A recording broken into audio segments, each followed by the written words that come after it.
Hi friends, భారత్లో 70 ఏళ్లలో ఏ మతస్థుల జనాభా ఎంత పెరిగింది? హిందువుల జనాభా తగ్గుతూ రావడానికి గల కారణాలు ఏంటి అనే విషయాలు ఈరోజు మనం ఈ వీడియోలో తెలుసుకుందాం. ఈ వీడియో చాలా ఇంట్రెస్టింగ్గా ఉంటుంది. స్కిప్ చేయకుండా చివరి వరకు చూడండి. మరిన్ని ఇన్ఫర్మేటివ్ వీడియోస్ కావాలంటే లైక్ చేయండి, ఛానల్ని సబ్స్క్రైబ్ చేయండి. 120 కోట్ల జనాభా గల భారతదేశంలో రెండు అతిపెద్ద సమూహాలు హిందువులు, ముస్లింలు కలిపి 94% ఉన్నారు. క్రైస్తవులు, సిక్కులు, బౌద్ధులు, జైనులు కలిపి 6% ఉన్నారు. 10 ఏళ్లకు ఒకసారి చేసే జనగణన నేషనల్ ఫ్యామిలీ హెల్త్ సర్వే డేటాను పరిశీలించిన ఫ్యూ రీసెర్చ్ సెంటర్ భారత్లో మత కూర్పులో చోటు చేసుకున్న మార్పులు, అందుకు దారితీసిన కారణాలను విశ్లేషించింది. 1951లో 36.1 కోట్లుగా ఉన్న భారత్ జనాభా 2011 నాటికి 120 కోట్లకు పెరిగింది. స్వతంత్ర భారతదేశంలో తొలి జనగణన 1951లో నిర్వహించగా చివరి జనగణన 2011లో జరిగింది. 2011 తర్వాత 2021లో జనగణన జరగాల్సి ఉన్నప్పటికీ కోవిడ్ మహమ్మారి కారణంగా వాయిదా పడింది. ఈ 60 ఏళ్ల వ్యవధిలో భారత్లోని అన్ని మతాల జనాభా పెరిగింది. హిందువుల జనాభా 30.4 కోట్ల నుంచి 96.6 కోట్లకు, ముస్లిం జనాభా 3.5 కోట్ల నుండి 17.2 కోట్లకు పెరిగింది. క్రైస్తవుల జనాభా 80 లక్షల నుండి 2.8 కోట్లకు పెరిగింది. 2011 జనాభా లెక్కల ప్రకారం 120 కోట్ల భారత్ జనాభాలో హిందువులు 79.8% ఉన్నారు. ప్రపంచ హిందూ జనాభాలో 90% భారత్లోనే నివసిస్తున్నారు. భారతదేశంలో ఉన్న మొత్తం జనాభాలో ముస్లింల శాతం 14.2. ఇండోనేషియా తరువాత అత్యధిక ముస్లింలు జనాభా ఉన్న దేశం భారత్. క్రిస్టియన్లు, సిక్కులు, బౌద్ధులు, జైనులు భారతదేశ జనాభాలో 6% ఉన్నారు. 30,000 మంది తమను తాము నాస్తికులుగా చెప్పుకున్నారు. హిందూ, ముస్లిం, క్రిస్టియన్, బౌద్ధ, సిక్, జైన మతాలకు చెందినవారు 80 లక్షల మంది భారత్లో ఉన్నారు. ప్రధానమైన ఈ 6 మతాలు కాకుండా మరో 83 మతాలు భారత్లో ఉన్నాయి. భారత్లో నెలకు సగటున 10 లక్షల జననాలు నమోదవుతున్నాయి.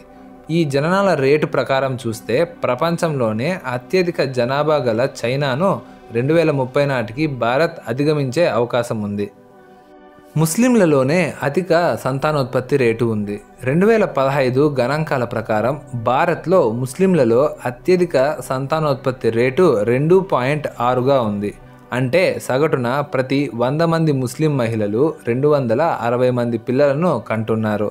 హిందువుల్లో ఈ సంతానోత్పత్తి రేటు అనేది 2.1గా ఉంది. అంటే సగటున ప్రతి 100 మంది హిందూ మహిళలు 210 మంది పిల్లలను కంటున్నారు. ప్రధానమైన 6 మతాలలో జైనుల్లో సంతానోత్పత్తి రేట్ అనేది తక్కువగా ఉంది. వీరిలో సంతానోత్పత్తి రేటు 1.2గా ఉంది. 1992తో పోలిస్తే సంతానోత్పత్తి రేటులో తగ్గుదల నమోదయ్యింది. 1999లో ముస్లింలలో సంతానోత్పత్తి రేటు 4.4, హిందువులలో సంతానోత్పత్తి రేట్ అనేది 3.3గా ఉండేది.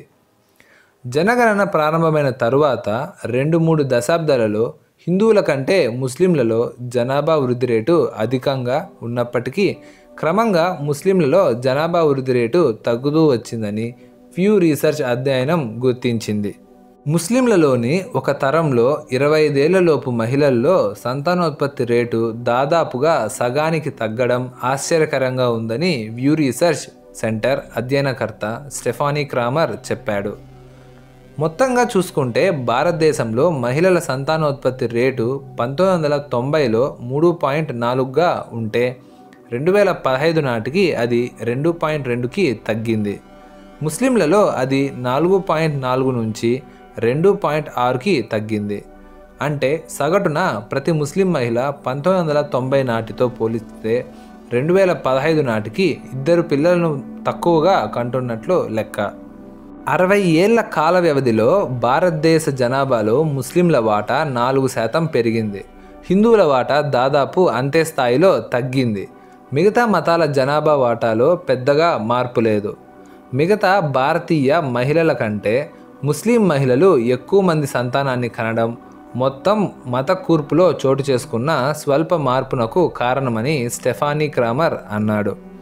కుటుంబ పరిమాణంలో మార్పులకు అనేక కారణాలుంటాయి. సంతానోత్పత్తి రేట్లకు మతానికి సంబంధం ఉందని ఖచ్చితంగా చెప్పలేమని ఫ్యూ రీసెర్చ్ సెంటర్ అధ్యయనం అభిప్రాయపడింది.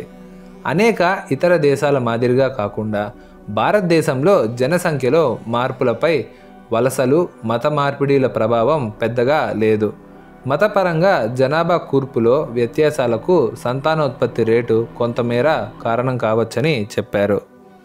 ఫ్యూ రీసెర్చ్ సెంటర్ అధ్యయనం ప్రకారం 2020 నాటికి హిందువులు సగటున వయసు 29 కాగా, ముస్లింల సగటు వయసు 24, క్రిస్టియన్ల సగటు వయసు 31. యువతీ యువకులు ఎక్కువగా ఉన్న మత సమూహాలలో మహిళలు సగటున ఎక్కువగా ఉండటం, వారు తమ సంతానోత్పత్తి దశలో ప్రవేశించటం ఆయా మత జనాభా రేటు పెరగడానికి కారణమని ఈ అధ్యయనం విశ్లేషించింది. చదువుకున్న వారు సంపన్నులలో తక్కువ సంతానం. మహిళలు విద్యాస్థాయి కూడా జనాభా మార్పులకు కారణమవుతుంది. ఉన్నత విద్యావంతులైన మహిళలు సాధారణంగా మిగతా మహిళల కంటే ఆలస్యంగా వివాహం చేసుకుంటున్నారు. అందుకే అనుగుణంగా వారు తమ తొలి సంతానాన్ని కనడం అనేది మిగతా మహిళల కంటే ఆలస్యంగా జరుగుతుంది అని ఈ అధ్యయనంలో తేలింది. అలాగే పేదల కంటే సంపన్నులలోనే సంతానం తక్కువగా ఉంటుందని కూడా ఈ అధ్యయనం పేర్కొనింది. గత కొన్ని దశాబ్దాలుగా చూసుకుంటే మతాలకు అతీతంగా భారత్లో సంతానోత్పత్తి రేటు వేగంగా తగ్గుతోంది. సగటు భారతీయ మహిళ సంతానోత్పత్తి రేట్ అనేది 2.2గా ఉంది. అయితే అమెరికాలో 1.6 కంటే ఇది ఎక్కువే. భారత్లో ప్రస్తుత సంతానోత్పత్తి రేటు గతంతో పోలిస్తే బాగా తగ్గిందని ఈ అధ్యయనం తేలింది. 1950లో 5.9, 1992లో 3.4గా ఉండేది ఇప్పుడు బాగా తగ్గిందని తేల్చారు. ఏ మతానికి కూడా చెందని వారు భారత్లో తక్కువే. తాము ఏ మతానికి చెందం అని చెప్పిన వారు భారత్లో తక్కువేనని ఈ అధ్యయనం పేర్కొంది. మిగతా దేశాల్లో ఇలాంటి వారు ఎక్కువగా ఉంటారు. అలాగే కొన్ని మతాలు ప్రపంచ జనాభాలో అత్యధిక శాతం భారతదేశంలోనే ఉంది. ప్రపంచంలోని హిందువుల్లో 94 మంది భారత్లోనే ఉన్నారు. అలాగే ప్రపంచంలోని సిక్కు మతస్థుల్లో 90% మంది భారత్లో ఉన్నారు. అందులోనూ పంజాబ్ రాష్ట్రంలో మరింత ఎక్కువగా ఉన్నారు. ఇక జైనులు కూడా భారత్లోనే ఎక్కువగా ఉన్నారు. భారత్లో అన్ని మతాల ప్రజల్లో సంతానోత్పత్తి రేటు గణనీయంగా తగ్గిందని ఫ్యూ రీసెర్చ్ సెంటర్ అధ్యయనం గుర్తించింది. ఈ వీడియో మీకు నచ్చినట్లయితే లైక్ చేయండి, షేర్ చేయండి. మరిన్ని ఇంట్రెస్టింగ్ వీడియోస్ మిస్ కాకుండా ఉండాలంటే ఛానల్ని సబ్స్క్రైబ్ చేయండి.